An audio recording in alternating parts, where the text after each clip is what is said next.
From the Cronkite Studios in downtown Phoenix, this is Cronkite News. He is a racist, he is a con man, and he is a cheat. A day of bombshell testimony on Capitol Hill as President Trump's former lawyer speaks out against him. Complete team coverage coming up. Plus, researchers are exploring Arizona's forests, tracking down every inch of snow across the U.S. and seeing how it may affect you. And how one ASU basketball star is overcoming tragedy off the court while leading the Sun Devils on it. Cronkite News starts now. You're a pathological liar. You don't know truth from falsehood. Sir, It's I'm over sorry. now. Are you this is referring my to me or time. the president? Hey, this is my time. Are you referring to me, sir, or the When president? I ask you a question, Yes. I'll ask for an answer. Sure. A testy moment between Arizona Representative Paul Gosar and Michael Cohen, the former personal attorney for President Donald Trump. The heated exchange came as Cohen appeared today in a hearing in front of the House Oversight Committee. Good evening, I'm Imani Stevens. And I'm Eliav Gabai. Thank you for joining us. Cohen called his former client a racist, a con man, and a cheat. He says the president has lied about his business dealings and his personal life. Meanwhile, Republicans claim Cohen, a convicted felon, is the liar, angered for being passed over for a promotion. Cohen presented several pieces of evidence, including a $35,000 check for hush money for the president's alleged affair with an adult film star.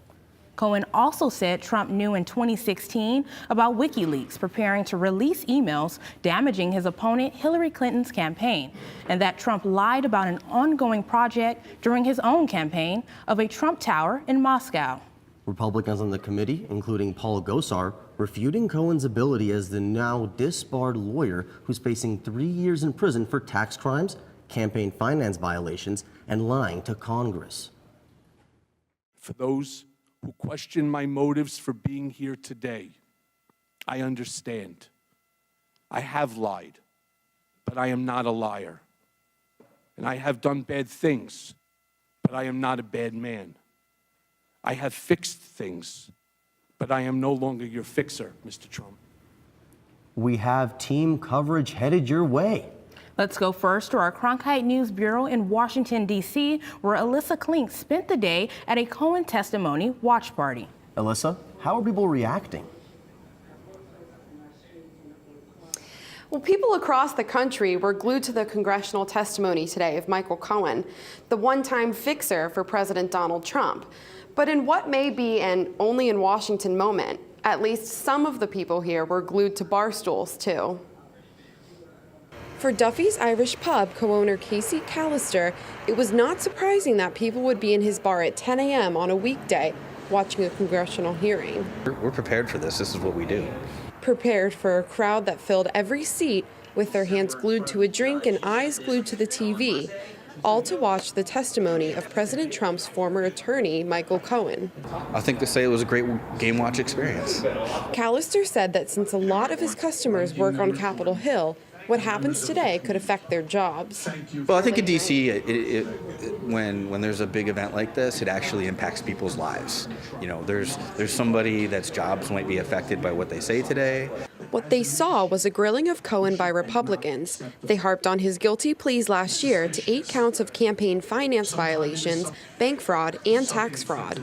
Cohen faces 3 years in federal prison, but while the hearing was serious, that didn't stop occasional bursts of laughter and surprise from the barflies. As a pub, we've always been a place to come and debate and have a pint and talk over your differences. But if there was debate today, it was muted from the crowd. Some in business attire, some in tees and jeans. Callister said it's the perfect place for house watchers, and he expected the bar to stay busy for the rest of the day. We have a pretty good crowd. The pub's full. That's great at 10 a.m. Duffy's was not the only Washington bar that opened early today for the Cohen hearing, but it did play the hearing on 8 flat-screen TVs with stadium surround sound, and it even offered a special drink, the Flipper cocktail, but the ingredients were redacted. In Washington, Alyssa Klink, Cronkite News. A big question on people's minds during Cohen's testimony is if he's breaking confidentiality to Donald Trump. Lawyers are bound to maintain client confidentiality of information and representation during that period of time and well after. Reporter Gabriela Becerra spoke with a local legal ethics expert to find out the terms in breaking lawyer-client privilege. Today, as Michael Cohen testified before Congress, he gave information about his former client, Donald Trump, which would be protected by the attorney-client privilege, which works to keep communication a secret. This communication could be any information exchanged between the attorney and client, whether that is advice or legal information. This agreement includes information about representation. An attorney is not ethically allowed to disclose to anyone who they represent outside of a tribunal. The ethical duty of confidentiality does not end when representation ends. It goes on well past. However, there are exceptions to this rule. Legal ethics expert Linda Sheely says there are ways a lawyer's confidentiality can be overruled by other ethical obligations. Number one, if you think your client's going to kill somebody, you must disclose that. Kill or physically hurt somebody. And the other time when your duty of confidentiality is overruled is if you've previously given information to that entity, let's say a court, and you come to find out it's false, you have to correct the record, even if your client doesn't consent. In his opening statement, Cohen said he was testifying to correct the record. Other exceptions include preventing crime or fraud or a court order.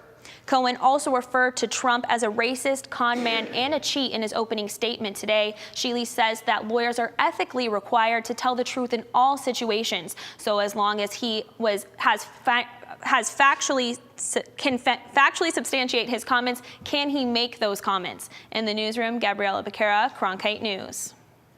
If you live in the high country, you know how much snow has fell recently because, well, chances are you shoveled your walkway. But it's much harder to get a good read on snowpacks in Arizona's wild places. That's why a team of researchers at the University of Arizona are working hard to find ways to track every inch of snowpack across the U.S. Cronkite News reporter Jody Guerrera explains. There's a lot at stake when it comes to how much snow is on the ground. A bad snowpack means less water for reservoirs and rivers. And in a time of drought, every drop matters. Right now, volunteers and government employees around the country are measuring snowpack. University of Arizona researchers are combining that data and building on it. University of Arizona professor Zubin Zhang leads this study. He says his team's work will change how people keep track of snowpack in the future. Before, we only have good measurements over specific points, say your own backyard. Now, if you want to tell your neighbors what's the snowpack change for your neighborhood and adjacent areas, you don't know because your backyard could be different from your neighbors. Zhang says his data provides that answer. Not for your backyard, but for your neighborhood and surrounding areas. And we can do that for every neighborhood in the U.S. The cold work took place out in the field, while others compiled data in the lab. Then they mapped changes in snow mass across the U.S. over 35 years onto 2.5 by 2.5 mile square grids. Zhang and his team have discovered some decline in snowpack in the West. There are areas, large areas, having significant snowpack decline, and we need to take actions. The team has been collecting snowpack data since 1981. Zhang says there hasn't been a decline in snowpack in the eastern U.S. Most of the areas do not see the significant decrease. But there is enough decline in areas in the West. If you add them up, it's the same size as South Carolina.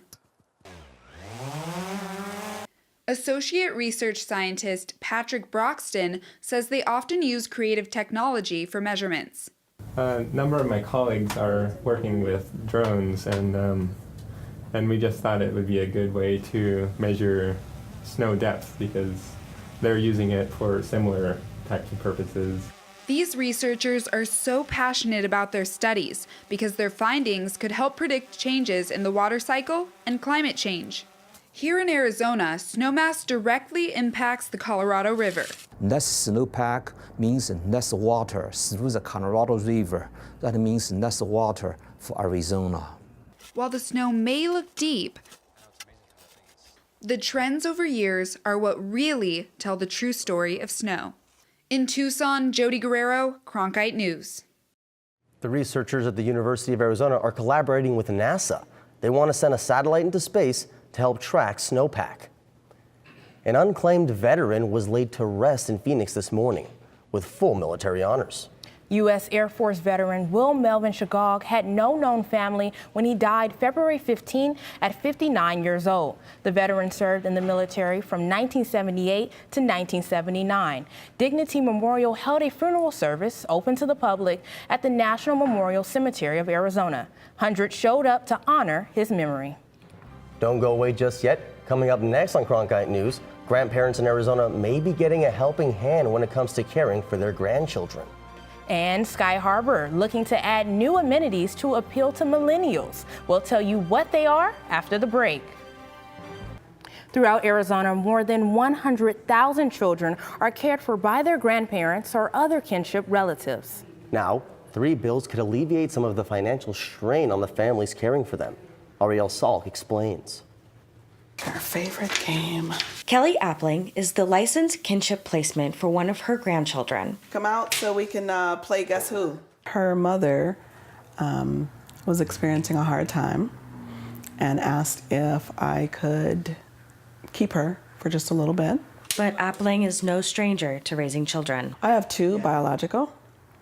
I have provided care for 16 additional children since I was 21. She made sacrifices to keep her family together. I've run through 401k, savings, stocks, bonds, life insurance, like everything that where any part of money could be. Appling spoke at the state capitol. She attended the event with the organization Arizona Grandparents Ambassadors. Their goal? To promote 3 bills that would support grandparents and other kinship foster parents. The cost of taking in these children is great, and this would just offset it a little bit.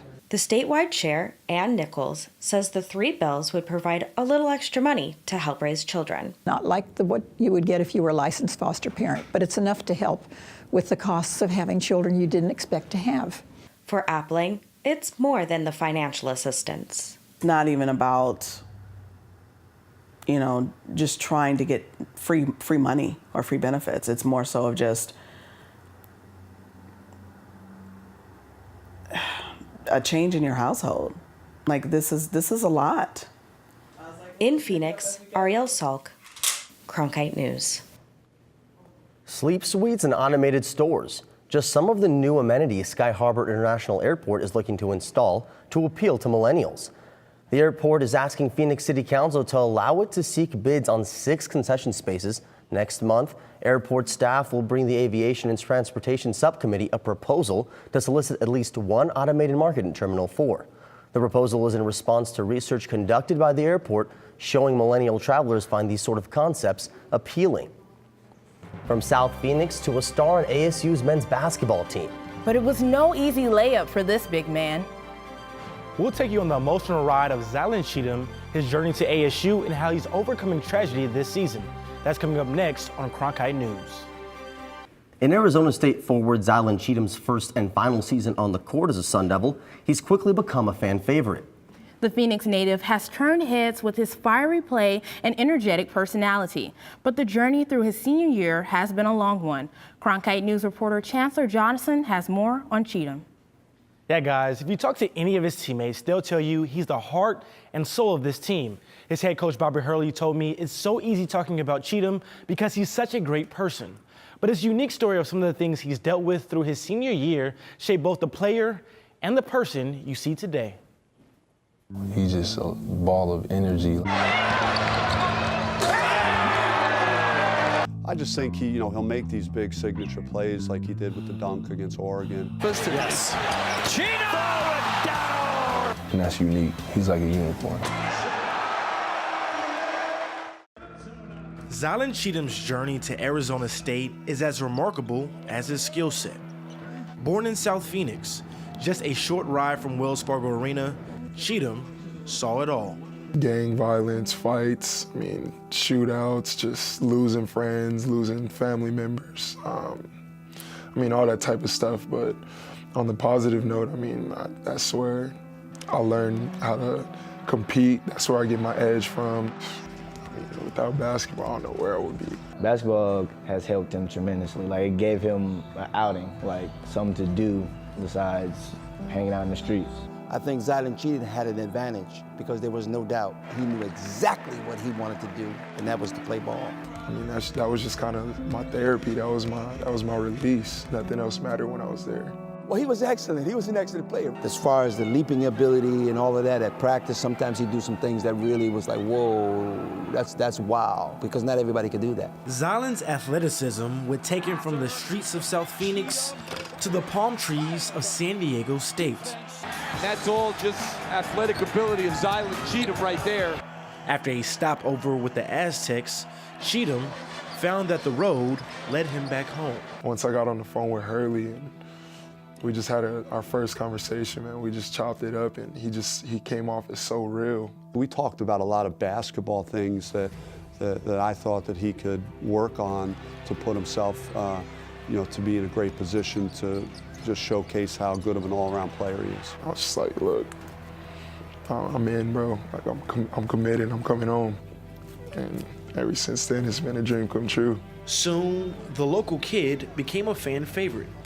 Cheatham recorded only the second triple-double in program history, and he played a key part in taking down the #1 team in the nation. But it didn't take long for Cheatham's dream to turn into a nightmare. So we're going to start with breaking news. This out of Tempe tonight. Police searching for the gunman in a deadly shooting. This is a look. On December 29th, just 1 week after upsetting Kansas, Cheatham got a call that his brother Wanya had been shot. Come up to the hospital to see what's going on and get there and wait to find out he didn't make it. It was so hard to see him in that condition and to see how upset he was. There's no preparation when something like that happens. I mean, it didn't even seem real. Like, I couldn't believe it, but man, it was the toughest day of my life. We exchanged texts and phone calls, from 24 hours after that, and he seemed to, use basketballs as kind of like a sanctuary to take his mind off it. For Zylan, basketball became more than a release; it became an escape. He's probably using this as additional motivation to honor his brother's memory in some way by how he performs. I just know, like, I got more to play for now. If we were to do something special, make a real tournament run, and do something that's never been done here, I think that would be a testament to my legacy, to my city. I think it would be that much more special. Currently, Cheatham leads the Pac-12 in rebounds per game and is the only player in the conference to average a double-double. You can catch Cheatham in action in ASU's next game against the Oregon Ducks Thursday night. Well, Chance, that feature was a slam dunk, but I'm not sure that weather across the state is quite as exciting. And even with some spring training games coming up, what can we expect? Well, the good news is the pattern change is setting in, especially as we head into the weekend. High pressure is taking control. We have not seen that in a couple weeks because a lot of those games got canceled last week. Not going to be the case. In fact, let's check out that spring training forecast for you tomorrow. If you're heading out for that first pitch at 1 o'clock, expect low to mid 70s around the valley. It's going to be a gorgeous day, and that will continue to be the case as we head into Friday and into the weekend as well. Again, the warm weather, it's here to stay as we head into next week. So let's track your forecast for you here. High pressure building in finally after several weeks of cold and wet weather across the state. Westerly flows taking over, which means those rain chances are going to stay out and those temperatures will be going to go up. So as we check those lows around the valley for you tonight, 40s and 50s as we start the morning off at sunrise tomorrow. But all of us are going to be hitting those mid 70s by the afternoon with 76 in downtown Phoenix, 73 out in Apache Junction, and 74 degrees for that high end surprise for tomorrow. Around the state, everyone's going to be warming up too. In fact, up in the high country where there's still tons of snow on the ground up there, 50s along the rim and in Flagstaff, 57 in Payson as well. Tucson getting down to 75. And then check out Yuma, going to be our hot spot at 82 degrees for tomorrow. So we're going to definitely get back to those 80s as we head in through the rest of the week as well. For a lot of those central Arizona spots, for the valley on that 7-day forecast, we'll warm up to 78 on Friday. We will even be floating with the 80s as well then. 74 on Saturday with some cloudiness as well as a disturbance tracks up to the north. But our forecast does look to stay dry. In fact, those 70s are going to be sticking around all the way into next week. So yeah, definitely those spring training games are going to be looking pretty nice. In fact, this is the weather we love to have in Arizona this time of year, and that's why spring training exists here in Phoenix. Well, when it comes to weather, I never know what to wear as far as fashion. In the morning, I gotta wear the big coat. At night, settle down. I'm just not sure. Exactly, like, is sweater weather gone? Well, sweater weather, it's, how cold you think it is, but 50s in the morning. I would say probably layer in the morning, but definitely short sleeves as we get into the afternoon hours. Well, thank you so much for that, Jordan. And speaking of fashion, up next on Cronkite News, how refugees are finding inspiration through fashion and paying homage to their home countries.